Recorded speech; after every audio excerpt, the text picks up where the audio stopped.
মাঝে মাঝেই কিন্তু আমাদের এমন কিছু মানুষের সাথে দেখা হয় যারা কোনো রুমে ঢোকা মাত্রই সবার মনোযোগ একদম নিজেদের দিকে টেনে নেয়। খেয়াল করে দেখবেন মানুষ যেন খুব স্বাভাবিকভাবেই তাদের দিকে আকৃষ্ট হয়, তাদের কথা মন্ত্রমুগ্ধের মতো শুনতে চায়। আবার উল্টো দিকে ভাবুন, এমন অনেকেই আছেন যারা হয়তো আপ্রাণ চেষ্টা করছেন, কিন্তু তাদের উপস্থিতি কারোর ওপর বিন্দুমাত্র প্রভাব ফেলছে না। কেন এমনটা হয়? আজকের এই বিশ্লেষণে আমরা ডেল কার্নেগির সেই কালজয়ী ফিলসফি আর আধুনিক সাইকোলজির একদম গভীরে ডুব দেব। চলুন কোনোরকম ভূমিকা ছাড়াই মূল আলোচনায় ঢুকে পড়ি আর জেনে নিই সেই সিক্রেট প্লেবুক সম্পর্কে, যা পৃথিবীর সবচেয়ে সফল আর ক্যারিশম্যাটিক মানুষরা প্রতিনিয়ত ব্যবহার করেন। আমাদের অনেকেরই একটা ভুল ধারণা আছে, তাই না? আমরা ভাবি যে এই অসাধারণ ব্যক্তিত্ব বা কারিশমা ব্যাপারটা বোধহয় পুরোপুরি জন্মগত অথবা স্রেফ ভাগ্যের ব্যাপার। কিন্তু বিজ্ঞান আর ডেল কার্নেগির বছরের পর বছর ধরে করা গবেষণা কিন্তু একদম অন্য কথা বলছে। সত্যি বলতে কি, এটা কোনো ম্যাজিক বা জাদুমন্ত্র নয়, এটা পুরোপুরি একটা বিজ্ঞানসম্মত স্কিল, যা খুব সহজেই শেখা সম্ভব। এই স্কিলটা একবার আয়ত্ত করতে পারলে যে কেউ অন্যের কাছে ভীষণ প্রিয় হয়ে উঠতে পারে। আজকের এই বিশ্লেষণের মাধ্যমে আমরা ধাপে ধাপে সেই চমৎকার রহস্যগুলোই উন্মোচন করতে যাচ্ছি। অধ্যায় ১, প্রভাব বিস্তারের সাইকোলজি। একটা দারুণ তথ্য দিয়ে শুরু করা যাক।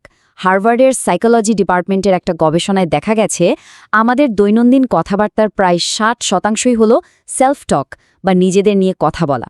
অবাক করা ব্যাপার, তাই না? এর মানে হলো মানুষের মস্তিষ্ক প্রাকৃতিকভাবেই নিজের জীবন, নিজের সমস্যা আর নিজের অর্জনগুলো নিয়ে ভাবতে সবচেয়ে বেশি ভালোবাসে। তো এর থেকে আমরা কি শিখতে পারি? খুব সোজা, মানুষের সাথে যদি সত্যি সত্যি একটা স্ট্রং কানেকশন তৈরি করতে হয়, তবে তাদেরকে নিজেদের সম্পর্কে কথা বলার সুযোগ করে দেওয়াটাই হলো সবচেয়ে বড় ট্রিক। বাস্তব জীবনের একটা উদাহরণ দিলে ব্যাপারটা আরও পরিষ্কার হবে। ধরুন, একজন খুব ইগোতাড়িত বসের কথা, যিনি শুধু আদেশ দিতে আর নিজের কথা শোনাতেই পছন্দ করেন। এবার একটু ওয়ারেন বাফেটের কথা চিন্তা করুন। পৃথিবীর অন্যতম সেরা এই সফল বিনিয়োগকারী যখন কোনো মিটিংয়ে বসেন, জানেন তিনি কি করেন? তিনি শুধু আদেশ দেবার বদলে সবার আগে অন্যদের কথা মন দিয়ে শোনেন এবং প্রশ্ন করেন। তিনি সবাইকে বোঝান যে তাদের মতামতটা কতটা গুরুত্বপূর্ণ। আর ঠিক এই কারণেই মানুষ তাকে ভেতর থেকে এতটা সম্মান করে। এবার আসা যাক ফার্স্ট ইমপ্রেশনের কথায়। বিজ্ঞান কিন্তু একদম পরিষ্কারভাবে প্রমাণ করে দিয়েছে যে যখন প্রথমবারের মতো কারোর সাথে আমাদের দেখা হয়, আমাদের মস্তিষ্ক মাত্র 7 সেকেন্ডের মধ্যে তার সম্পর্কে একটা স্থায়ী ধারণা তৈরি করে ফেলে। ভাবা যায়, মাত্র 7 সেকেন্ড! সামনের মানুষটি কি বন্ধুসুলভ নাকি রাগী, দুর্বল নাকি আত্মবিশ্বাসী, এই সব কিছু কিন্তু একটা কথাও বলার আগেই আমাদের মস্তিষ্ক বিচার করে ফেলে। মানবজাতির হাজার হাজার বছর ধরে টিকে থাকার জন্যই মূলত এই প্রবৃত্তিটা তৈরি হয়েছে। তাহলে এই 7 সেকেন্ডের কঠিন পরীক্ষায় যে তার সবচেয়ে শক্তিশালী হাতিয়ারটা আসলে কি? একবার বিরাট কোহলির দুটো আলাদা রূপের কথা ভাবুন তো। একদিকে খুব রাগী আর গম্ভীর একটা চেহারা, যার কাছে যেতে যে কেউ অন্তত দুবার ভাববে, আর অন্যদিকে একদম অকৃত্রিম, প্রাণখোলা একটা হাস্যোজ্জ্বল চেহারা, যা মুহূর্তের মধ্যেই একটা চমৎকার হ্যালো ইফেক্ট তৈরি করে ফেলে।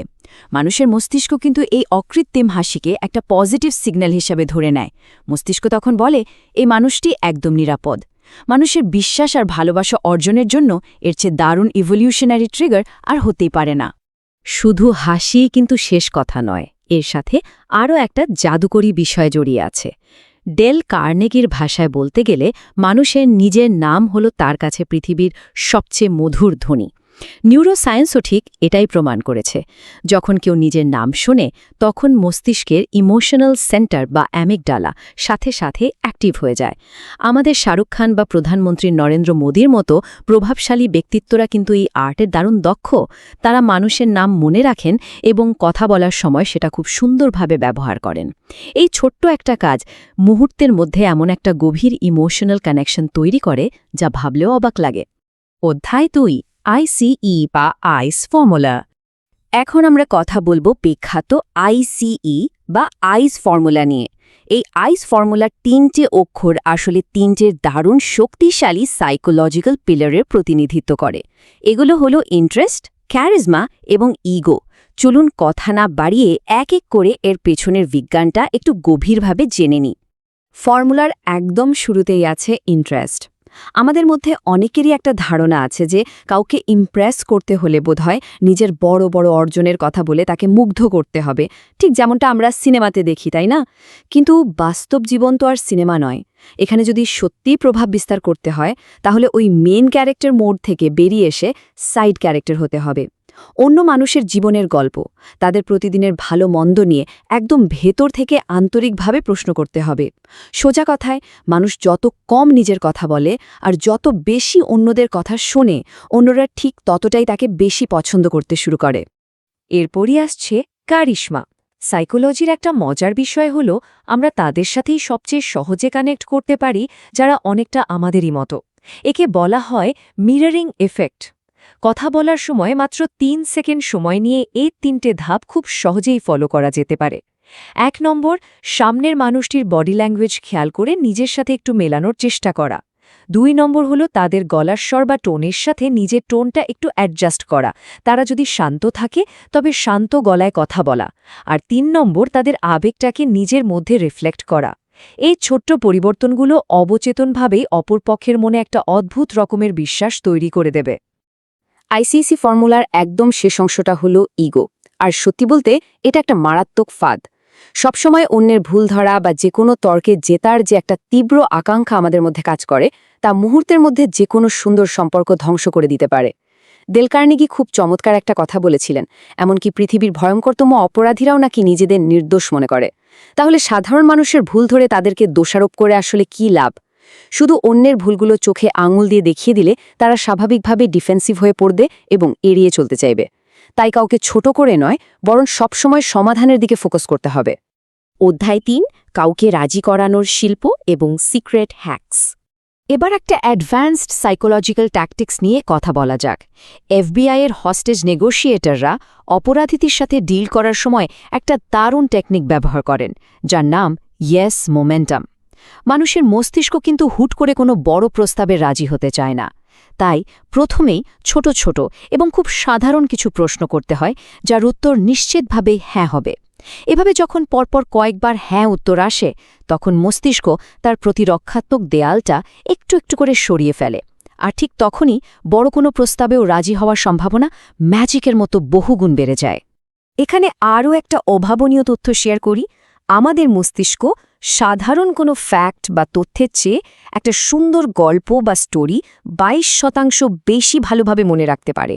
কারণটা কি জানেন? যখন আমরা কোনো সাধারণ তথ্য শুনি তখন শুধু আমাদের মস্তিষ্কের লজিক্যাল অংশটুকু কাজ করে, কিন্তু যখন একটা গল্প শোনা হয় তখন তা আমাদের আবেগকে দারুণভাবে নাড়া দেয় আর মনের ভেতর একটা গভীর প্রভাব ফেলে। এই ব্যাপারটা সবচেয়ে ভালোভাবে প্রমাণ করেছিলেন স্টিভ জবস সেই ঐতিহাসিক আইফোন লঞ্চের দিন। তিনি মঞ্চে এসে কিন্তু শুধু ফোনের বিরক্তিকর টেকনিক্যাল স্পেসিফিকেশনস, র্যাম বা রোমের হিসাব দেননি। তিনি রীতিমতো একটা গল্প ভেদেছিলেন। তিনি ডিভাইসটিকে বানিয়েছিলেন গল্পের হিরো। তিনি বলেছিলেন এটা এমন একটা জাদুকরী যন্ত্র যা মানুষের পকেটে এঁটে যাবে, আর এর ভেতরে একই সাথে থাকবে ফোন, আইপড আর ইন্টারনেট। ইংরেজিতে একটা কথা আছে, facts tell but stories sell, অর্থাৎ তথ্য কথা বলে কিন্তু গল্প বিক্রি করে। আইফোন লঞ্চের ওই অভাবনীয় সফলতাই কিন্তু তার সবচেয়ে বড় প্রমাণ। তাহলে কাউকে রাজি করানোর জন্য কি জোর করার কোনো দরকার আছে? একেবারেই নেই। বরং ৩টে খুব সহজ কৌশল বা হ্যাক ব্যবহার করা যায়।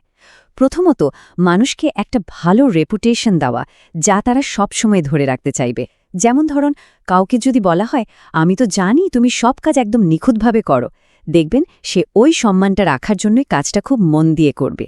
দ্বিতীয়ত, আইডিয়াটা ঠিক এমনভাবে প্রেজেন্ট করা যেন মনে হয় সিদ্ধান্তটা তারা নিজেরাই নিয়েছে।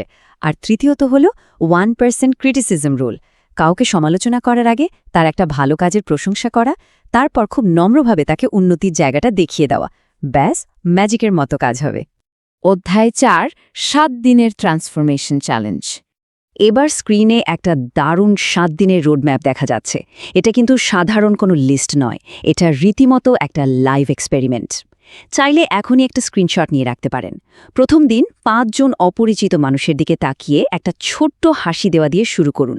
তারপর ধীরে ধীরে অন্যের নাম ব্যবহার করা, মন দিয়ে কথা শোনা, প্রশংসা করা এবং 7ম দিনে গিয়ে পরোক্ষভাবে কাউকে কোনো সিদ্ধান্তে পৌঁছাতে সাহায্য করা। এই কাজগুলো যদি প্রতিদিনের অভ্যাসে পরিণত করা যায়, তবে চারপাশে একটা অবিশ্বাস্য পরিবর্তন দেখতে পাবেন। এটা গ্যারান্টি। শেষ করার আগে একটা প্রশ্ন দিয়ে যাই। আজ এই যে এতগুলো শক্তিশালী সাইকোলজিক্যাল টুল নিয়ে আমরা আলোচনা করলাম, এগুলো কি শুধু একটা সাধারণ জ্ঞান হিসেবেই মস্তিষ্কের কোনো এক কোনায় পড়ে থাকবে, নাকি এখন থেকেই এগুলো প্রয়োগ করে নিজেদের ব্যক্তিগত আর পেশাগত জীবনে একটা অভাবনীয় পরিবর্তন আনা হবে?